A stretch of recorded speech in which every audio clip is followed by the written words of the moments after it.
দুই অঙ্গ কোনটা? দুই চোয়ালের মাঝখানে যেটা থাকে মানে জিহ্বা, আর হচ্ছে দুই পায়ের মাঝখানে যেটা থাকে মানুষের প্রাইভেট। এই দুই অর্গান, দুই অঙ্গের পাপ যদি কেউ করবে না বলে আমি নবীকে গ্যারান্টি দেয়, আমি নবী তাকে জান্নাতের গ্যারান্টি দেয়। এই দুই অঙ্গ দিয়ে বেশি পাপ হয় মানুষের, খেয়াল করে দেখবেন বেশি পাপ হয়। তো এই জন্য ইসলাম বিবাহ বহির্ভূত সকল সম্পর্ককে হারাম করেছে, বিয়েকে হালাল করেছে। বিয়ের মধ্যে প্রশান্তি আছে, প্রাপ্তি আছে, দায়িত্বশীলতা আছে। অনেকে বলে যে আমি লিভ টুগেদার করবো, এখানে ইসলামের এত সমস্যা কেন?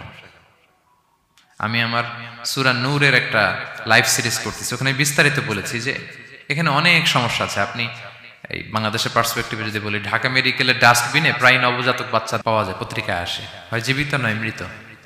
তো ওই যে বাচ্চাটা যে আপনি প্রাণ নষ্ট করলেন, এই অধিকার কি আমার আছে? নাই। কারো প্রাণ হরণের